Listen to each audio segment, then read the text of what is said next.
Hi guys, welcome back to Easy Life, and today we're going to be diving back into Snooker 19 career mode. And before we begin, I was just having a look at the schedule, and it looks pretty interesting what's coming up after this. I mean, I'm really excited. We've got the China Championship next, and to my knowledge that's a very exciting tournament. I think it's only 16 players.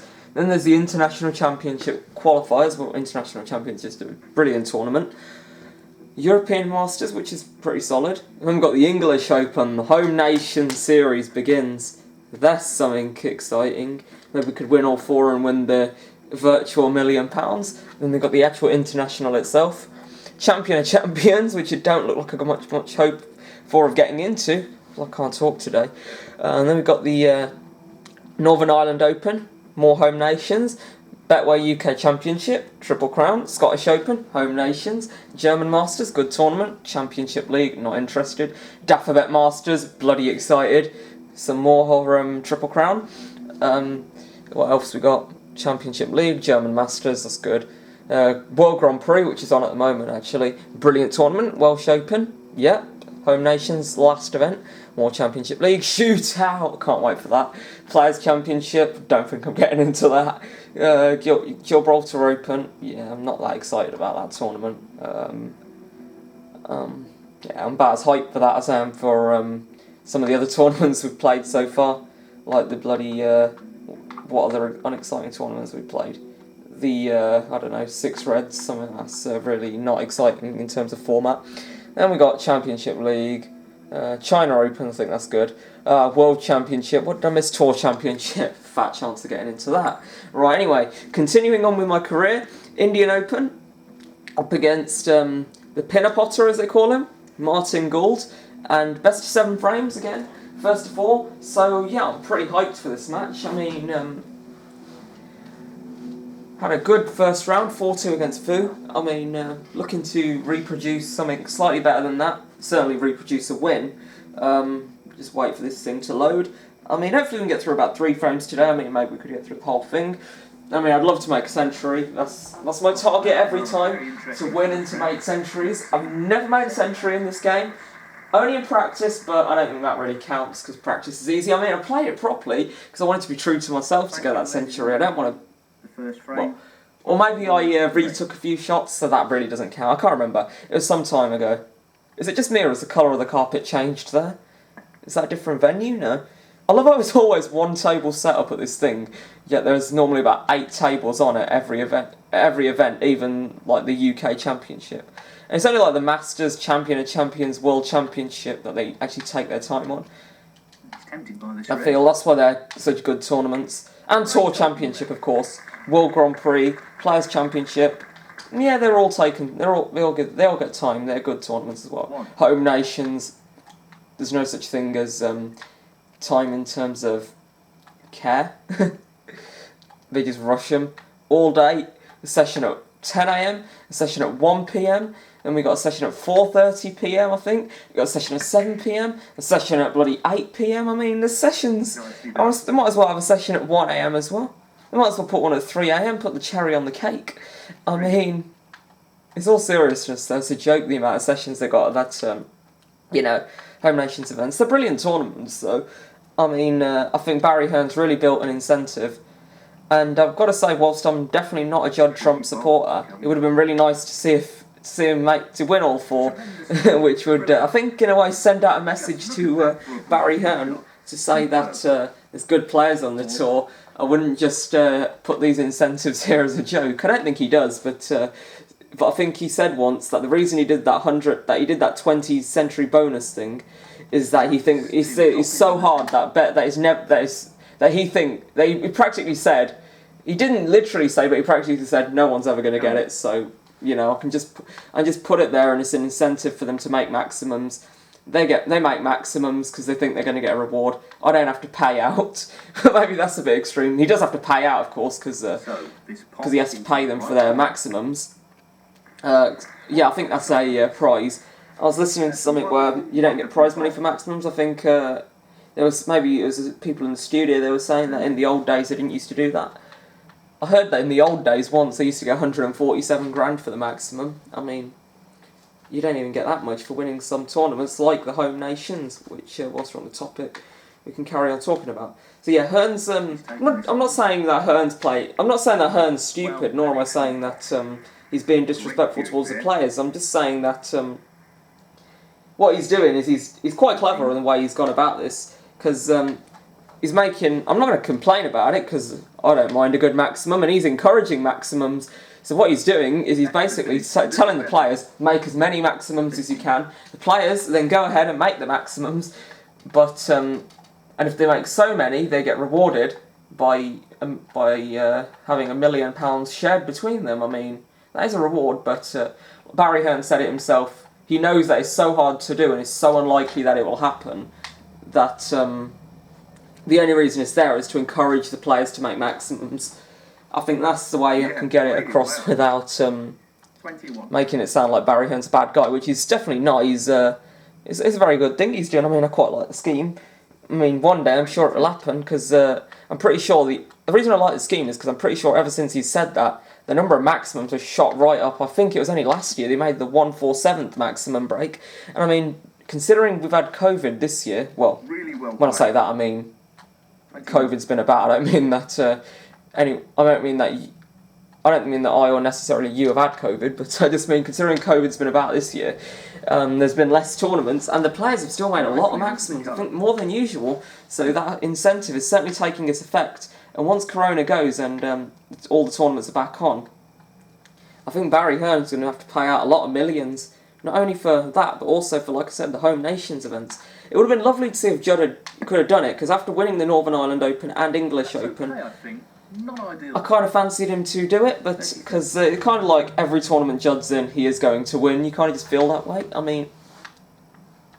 mean, you never felt that way with Ronnie. Maybe I did once, but not anymore. Ronnie doesn't really tend to win everything he enters. He enters and wins some things, but he did only win one tournament last season. I'll say one tournament, but we all know which one that was. It was far from being a minor tournament. In fact, it was the biggest of them all. The one and only Betfred World Snooker Championship, which was, by the way, postponed this year, 31st of July. Yeah. So, yeah, you know what I mean.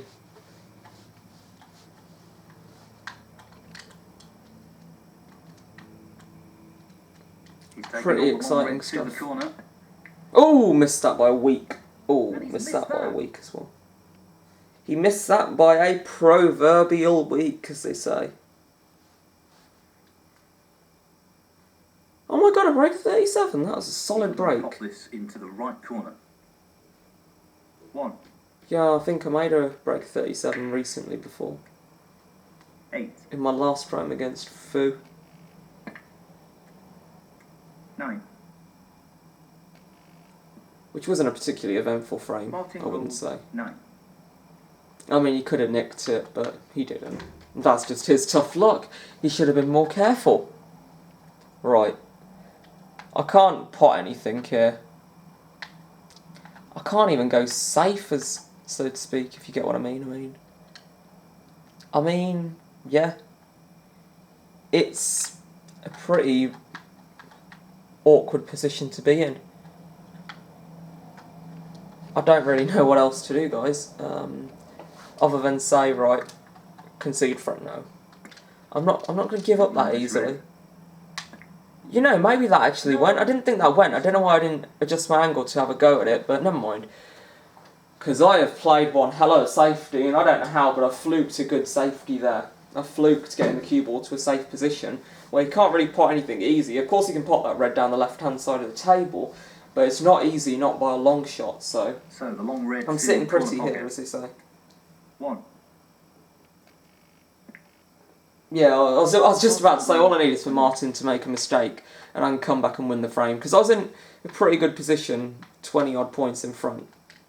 I'm 27 in front now. I mean, that's a commanding enough lead. I'll take that. I'll take that any day, yeah, of course. This is really tricky. Oh, yes! Drop! That was so close. Missed it. That was so close, and I kind of just had to hold my... I kind of just had to sit and hope that would go alright, if you know what I mean. It's half a chance, but a chance nonetheless. That was a horrendous shot. He missed that by a proverbial decade. He's taking it on. Well played. That was made more difficult due to the rest. Oh man, I love that phrase. It was the way Phil Yates came out with it that time. Gilbert, who had just come back from 3-1 down against O'Sullivan at the 2019-20 World Grand Prix. When I say that, I mean the World Grand Prix in 2020. That was for the 2019-2020. Well, he's playing A lot of 20s. But the World Grand Prix, that was for the 2019-2020 season. So, in other words, 2020 World Grand Prix in February, not December. So anyway, it was Gilbert. He was 3-1 behind against O'Sullivan.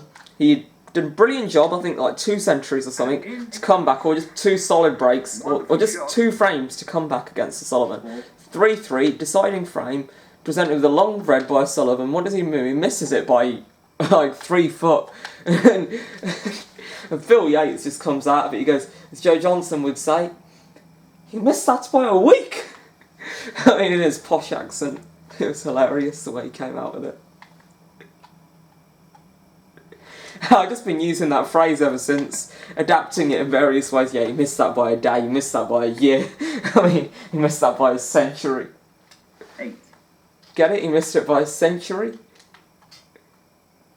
You missed it by a century break? Get it? No? No, yes. He's taking this on. If you do get the joke, then like. If you don't, then still like.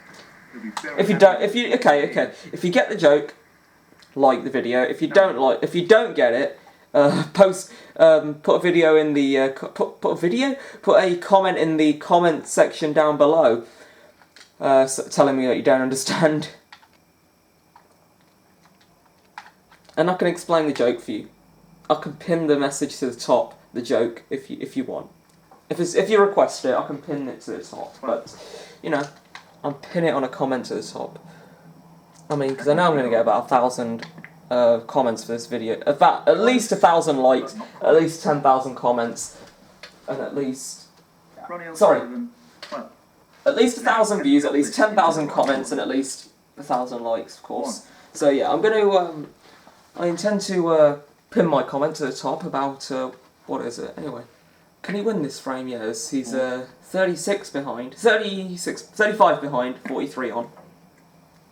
Oh, nearly tripped up then. Oh, I don't know why I was standing like that. Yeah, he's actually not in too bad a position 11. in this frame. I mean, there's nothing safe. He could theoretically take this. There's nothing stopping him. 15. Now he can't win it, no. Now he needs a snooker, I think. 17. Yeah, he needs a snooker. No, he doesn't. He doesn't need a snooker. 24. That's a tight cutback, and I don't believe I'm on the cusp of losing this frame. I've just lost this frame, you know. 55. Do you know that? I've just bloody lost this frame.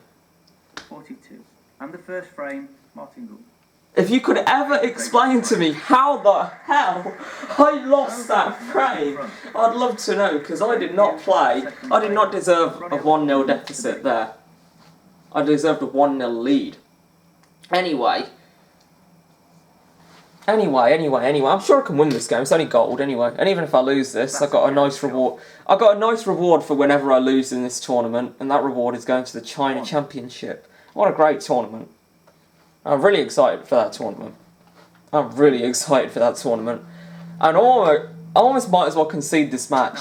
Because I mean, I'm looking forward to a tournament, nice and structured, best of 11s, best of 19s, good long matches, good fun long matches, where it's not just a rushed feeling best of 7. I'm pretty sure this tournament has like best of 7s all the way, and then like a best of 9 final in the Indian Open. I can't remember who won it last year. I have a feeling it was Yambing Tao. No, Mark Joyce was the runner-up one year, and Yambing Tao was the winner one year. I don't think that was on the same year. I don't think Bing Tao beat Joyce, but did he? It's not a tournament I ever follow. It's not a tournament that. He's taking it on to the left corner. It's not a tournament that I consider to be major. It's not a Triple Crown. It's not Home Nations. It's not an ITV tournament. It's just a Eurosport tournament that's not even talked about that much. Oh, okay, it gets you a place in the Champion of Champions. I don't even think it has that high a prize fund. I think that's why I just don't consider it important. And the ones I consider important: UK, World, Masters, what else? English Open, Scottish Open, Welsh Open, Northern Ireland Open, what else? World Grand Prix, Players Championship, Coral Tour Championship, German Masters, European Open, European Masters even. What else is there? I think that's kind of it for good tournament. Shootout. Shootout's not really a tournament I'm like, oh my god, it's a shootout, gotta play, or gotta watch. It's more like, okay, who's this going to affect in terms of going into the Players Championship, or something like that. He's looking to pop this into the right corner. Man, he did that in the last frame. I remember saying now, oh yeah, I'm just waiting for Gould to miss. I'm just waiting for him to miss. Not I'm hoping he's going to miss, I'm just waiting for him to miss. As if, oh yeah, he's about to miss, it's going to happen sometime or another. So I'll just sit patiently whilst that happens. Oh my god, I thought I'd missed that. I genuinely feared that I'd missed. I'm just going to have a quick count. 1, 2, 3, 4, 5, 6, 7, 8, 9, 10. Bam! That is enough reds to do a century. As TWD98 would say, bam, shock dodge. But that's for another video. Mario Kart video, probably. I'll save that for. A Mario Kart Wii video where we dodge the shock and the cannon on DK Mountain or something. Or dodging a bullet bill. It's just the best feeling ever. Not only to dodge the shock, but to just give somebody. This is the best feeling in Mario Kart, man. Almost one of the most savage feeling moments. How do I put this in a way that makes sense? One of the funniest moments in Mario Kart is when you target shock someone, basically. Is when you just, especially on 2-player mode. Well, that's really the exciting time. Or multiplayer. Local multiplayer, when you're playing with someone next to you, and you see their screen as well, and you're looking over at it, just watching where they are on Mushroom Gorge or whatever, when they're about to leap over a gap, and you just think, right, I'm using it now. Especially, it's even better when you deliberately bag just so you can get the shock.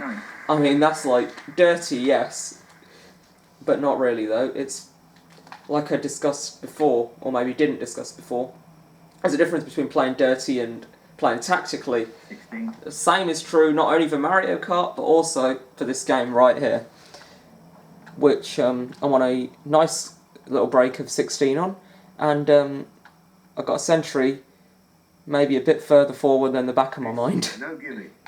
This is no gimme indeed, Neil. But that's in the heart of the pocket. That's right in the heart of the pocket, as they'd say. Some of the commentators are crazy. Oh, no. Breaker 17 and my hopes come to an end. Gold, give me a chance. I didn't deserve that, you know. I deserved the chance, I didn't deserve to miss. Oh, that cue ball should have been in the pocket, and Gold should have, and I should have just been back. I mean, I can't explain exactly why I missed the black. But my theory is that I didn't hit it hard enough, or I didn't hit it near the expected pace, but I still thought that it's a simple enough shot so it will drop. But I think I should have taken more into consideration. I think snooker's a bit more complex than just saying, yeah, it's that, so it looks like it will go, so it will. Snooker's not quite that easy, sadly. Snooker's just one of those games. 14. At least with something like football, which I'm not a big fan of. You got your team. It's probably not as frustrating as technical as something like snooker. I'm not saying that it requires no skill. I'm just saying, of course, it requires a lot of skill. I mean, I'm terrible at it, and Martin Gould, well, 22. I'm not terrible at it, but I'm far from good. It's one of those games where the thing is with snooker is it hurts, especially when your opponent wins off luck. In football, it's hard for your opponent to win off luck, which is kind of the good thing, yeah. And it's frustrating when you lose a match on fluke, or when that happens. And in football, you got a big space, or in most sports, you got a big space, and you're not confined by a table. And if you go outside the bounds of that table, like in snooker, such as when the ball bounces, it's a foul, and it's just a pain. So, don't get me wrong, I love this game. I mean, I know I've just been saying a few rotten things about it. Well, I didn't really say a few rotten things, I just said about the luck thing, and it kind of hurts you. Kind of likes to hurt. Well, he lost the cue ball a touch. Would have wanted that under better control, really. 1. This requires good cueing. This is a tense one. Oh, I was very, what's the word? Felt uneasy during that shot because I kind of felt like it was a make it or break it sort of shot, you know what I mean? If I got it, great, but not really. If I didn't get it, definitely not good.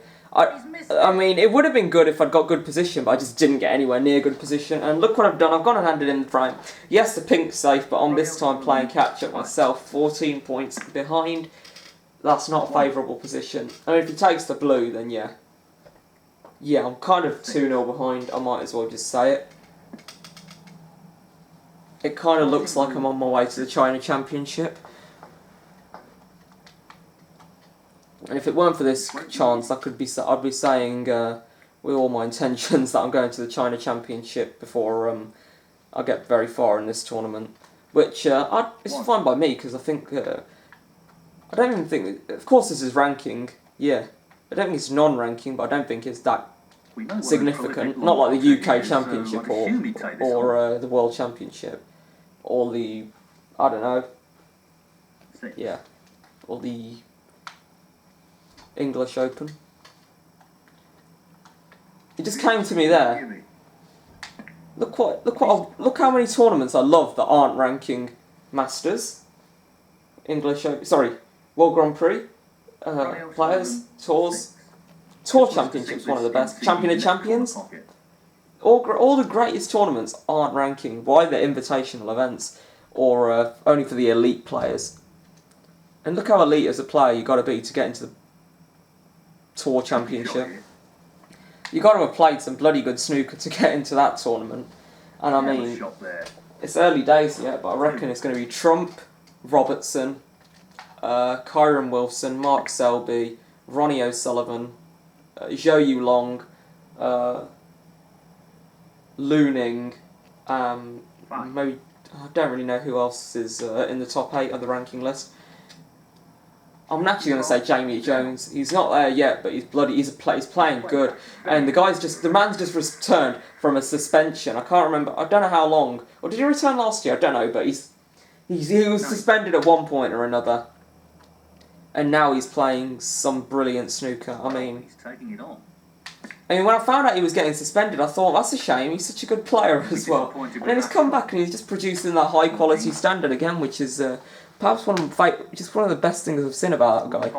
And he's an underrated player because he's so ranked low, but that's really close. He looks like he's about to shoot up the ranks and win something big.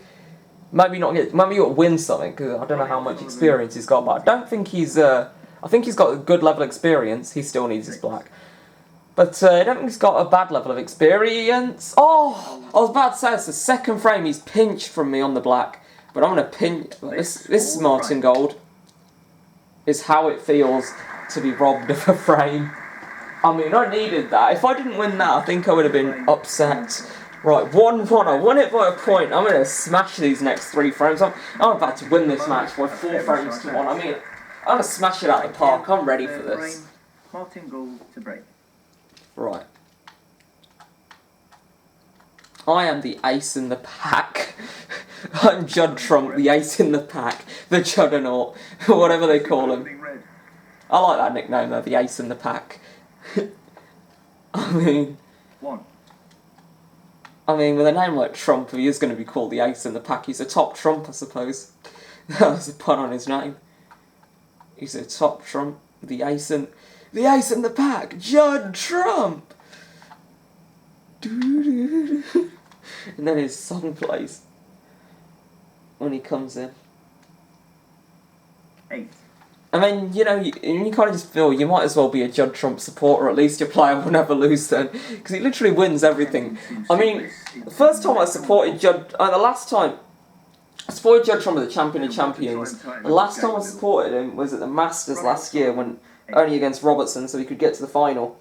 and lose to Ronnie, which he didn't. He won 10-4. But what I was thinking of the Players' Championship, the Champion of Champions this year, the semi-final against Mark Allen.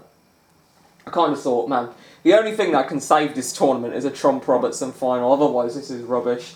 This tournament, Mark Allen has literally ruined it. He's taken out all the good players. Man, he better not take out Trump. I mean, I don't like Trump particularly, but I want him to win. So I go and support Judd. Why did I go and support him on that of all matches? I don't think he's got beaten so heavily in any match. He lost 6-1. I mean, he was lucky to win 1. I mean, we got the Judd Robertson final at the UK Championship. Oh my god, it was so boring. I'm not sure what happened there, but that's a problem. No, I didn't watch it all. It went on till 1 a.m. on Monday morning. Martin Gould. I mean, I had school and I couldn't really be bothered to bloody watch two slow tactical players, neither of which it would be exciting to see win, considering they all both win so many tournaments. Yes, I'll support Robertson, and it was nice to see Robertson. It was nice to see somebody else win for a change. I mean, Judd didn't win any Triple Crowns this year. Oh no, Judd Trump. In fact, he didn't win any Triple Crowns last season. They were taken by Bingham and O'Sullivan. And this year, the Triple Crowns have been taken by Bingham, O'Sullivan and Robertson. And that terrific Masters from Stuart Bingham, yeah. They were even showing it on Eurosport the other day after the Scottish Open final finished unexpectedly early. I mean, it enabled us to relive the moments. I think they showed it from the last mid-session interval from 7-5 to Ali Carter. And Bingham kind of just charged for the finish line from 7-5. Carter won like the penultimate frame, but that was kind of it. I mean, that, I'd say that interval stopped Carter's race to the finish line. The commentator on the Eurosport commentator said, yeah, that mid-session stopped Carter's charge to the finish line. Well, and I don't watch it on Eurosport. I try to watch it with the BBC where I can. I think it's just better presented on the BBC. There's less adverts. I mean, why would you choose to watch something that has adverts? I mean, the BBC's free as well, but... Just wants to sink this into and the BBC doesn't have adverts, so you get analysis or whatever, you get some kind of entertainment, like analysis between each frame, which is exciting to listen to. Sometimes nerve-wracking, what the so-called pundits would say. The studio pundits, as they're called. The Steve Davis and clan, or co, or whatever you want to call them. Steve Davis and... Steve Davis's group, whatever you want to call it. Steve Davis, Stephen Hendry, John Parrott, what's his name? Ken Doherty. 20. And yeah, they're the main ones.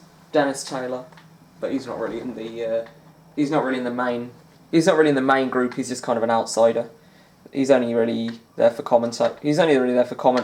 Same with John Virgo. He's an outsider. So is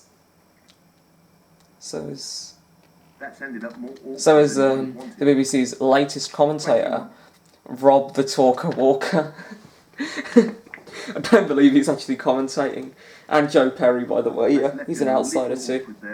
Joe the Gentleman Perry. Now he's actually not. He was in the studio. Well, in the studio quotation marks. In the World Championship with Radzi sometimes, but that was about it. 29. He's only new as well. I mean, Peter Ebdon, he's an outsider. In fact, he's not even commentating anymore. So, yeah. Sean Murphy, he's not commentating anymore. He decided to quit. I mean, he was really good as a commentator. He was my favourite. I mean, John Virgo, it's like John Virgo's quit as well. He weren't there at the UK Championship. He weren't there at the World Championship. At least I don't think he was there at the UK Championship. He was quarantining in Spain before at the World Championship because of Boris Johnson's quarantine laws, which I couldn't keep track of because they changed, like the weather. I mean, the weather was more consistent than that. I mean, no offence to Boris, but the weather was literally more consistent. I mean, the weather was consistent though, back in spring. It was really sunny, like 5 days a week. At least it was literally full sunshine anyway, so pretty accurate, consistent stuff. I'm not going to complain about that. 41. So we're in pretty good position in this frame. Don't want to jinx it. I mean, we were in the first frame, and I mean, we could have been looking at a 3-0 lead now, but as it happens, we're not.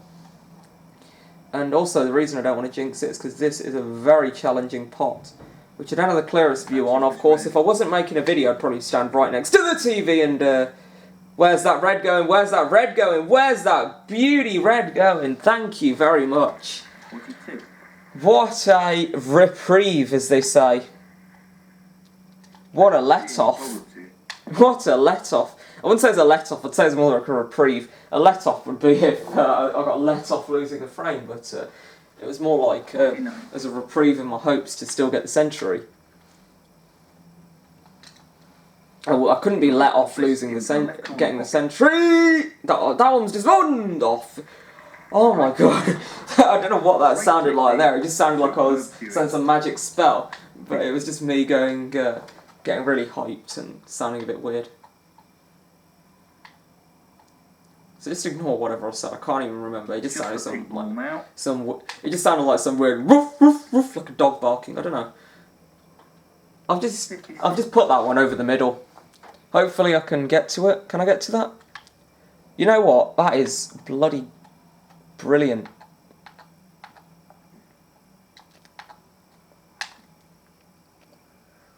Oh, bam! Shock dodge. I was gonna say Judd Troy. As Troy Wilson Dombeck 98 would say. So this pot into the right corner. As his full name is. Well, there goes my hopes of century number 1. 63. Well, 63 is a pretty solid break, I'm not going to lie about that. I don't know about your expectations or your standards, but 63, for someone who's pretty rubbish at the game, 63 is solid. I mean, in my mind when I was saying all that about 63 being solid, I was just thinking, hopefully I can get this double, hopefully this double will go in and I can continue my century and make it, but no, not really. 2-1 lead nonetheless, very, very happy with that. I'll take that at the Indian Open. So from looking like I was about to go 2-0 down, I'm now 2-1 in front. And absolutely jumping for joy.